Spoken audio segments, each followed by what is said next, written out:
Bon, moi qui suis les guerres et la propagande de guerre et la désinformation depuis 20 ans, tout ce que je viens d'entendre, là, ça en fait partie. Et je voudrais rappeler cette phrase du Premier ministre britannique Lloyd George. En 1914, il disait « Si les gens savaient à propos de la guerre, elle serait arrêtée tout de suite, mais les gens ne savent pas et ne peuvent pas savoir. » Et cette 20 années d'études sur les guerres et tous les prétextes de ce genre et tous les mythes qui ont été fabriqués comme ça m'ont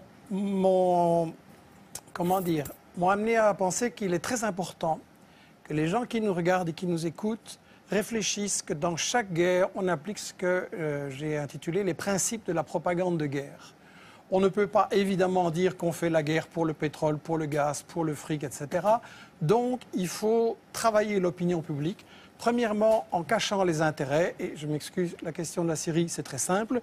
Il y a du pétrole, il y a du gaz, il y a des gazoducs, il y a des projets énormes en dessous de la Méditerranée qui intéressent Israël, tiens. Et quand on voit que Total et le Qatar, maintenant en Libye, se partagent le gaz, ben, il ne faut pas faire un dessin. Le deuxième grand principe de la propagande de guerre, c'est de cacher l'histoire.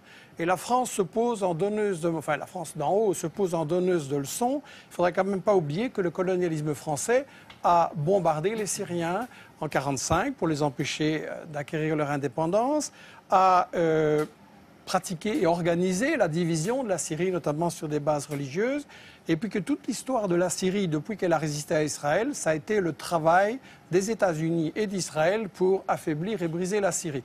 Et Roland Dumas disait il n'y a pas longtemps qu'il y a 2 ans, on lui avait dit à Londres, on prépare quelque chose contre la Syrie, est-ce que tu veux en faire partie? Il avait dit non, 2 ans avant les manifestations.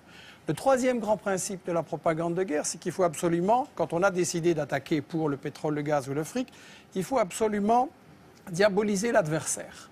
Et donc là, on a droit à toute une série d'histoires. Et celui qui dit, moi je sais, qui dit ici, je sais tout ce qui se passe en Syrie, je n'ai aucune certitude, pour moi c'est un charlatan. Je pense qu'il n'y a pas de guerre propre, je pense qu'on a vu des atrocités des deux côtés. Et je pense que quand on se réclame de la justice, dire avant toute enquête, je sais qu'il va falloir faire quelque chose et je sais qui est coupable, c'est pas sérieux. Un tribunal qui jugerait comme ça ne serait pas accepté. Sur la question des armes chimiques, c'est évidemment intolérable. Je voudrais juste poser la question à ceux qui connaissent bien les États-Unis. Quel est le pays dans l'histoire qui a le plus utilisé des armes chimiques, biologiques et bactériologiques? Sinon, les États-Unis, avec 250 kilos d'armes chimiques balancées sur le Vietnam et maintenant encore des bébés qui naissent comme des monstres. Et dans toute une série d'autres pays. Donc si Obama trouve que les armes chimiques c'est intolérable, il ne doit pas aller très loin pour punir les coupables. Le quatrième grand principe de la propagande de guerre, c'est qu'il faut toujours se présenter comme défendant les victimes. On fait toujours des guerres soi-disant humanitaires.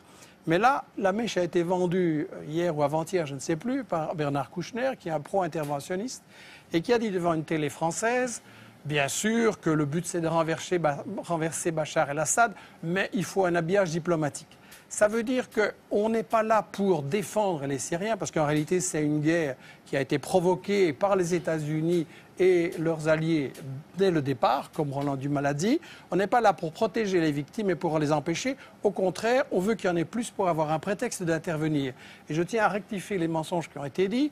Le gouvernement syrien est parfaitement d'accord de négocier. Et ce sont les États-Unis, la France et le Qatar qui ont dit non, on ne négocie pas, on veut gagner militairement sur le terrain. C'est-à-dire que Bachar el-Assad a dit qu'il voulait bien négocier. Oui, tout à fait. Et le cinquième et dernier principe de la propagande de guerre, très brièvement, c'est qu'il faut monopoliser le débat et empêcher les opinions adverses. Et donc, on a dans les médias français un alignement sur cette propagande que vous avez montrée là au début. Et quand M. Hérault s'amène en disant j'ai la preuve sur les armes chimiques et qui commence par répéter dans son discours pendant des minutes et des minutes tout ce que tout le monde sait et que personne ne nie, et puis qu'à la fin il dit les services secrets m'ont dit que c'est Bachar, il n'y a aucun journaliste pour dire oui mais les preuves un peu sérieuses s'il vous plaît. Et donc quand on voit des gens comme Fabius, comme Bernard-Henri Lévy, comme Hérault ou BHL, qui viennent avoir le courage de bombarder, mais pas le courage de débattre devant des gens qui connaissent le dossier et qui ont les arguments contraires, il faut quand même beaucoup se poser la question. Et j'insiste sur cette question des 5 principes de la propagande de guerre, parce que, et ce sera ma conclusion, l'année prochaine, vous risquez peut-être de m'inviter sur l'Iran ou sur l'Algérie, ou sur le Venezuela, ou le Congo, ou l'Érythrée, ou le Zimbabwe. Et ça va être chaque fois la même comédie, chaque fois avec les mêmes arguments. Il n'y a pas de guerre vraiment humanitaire. Il y a toujours des intérêts pour le fric, il y a toujours des intérêts pour les matières premières.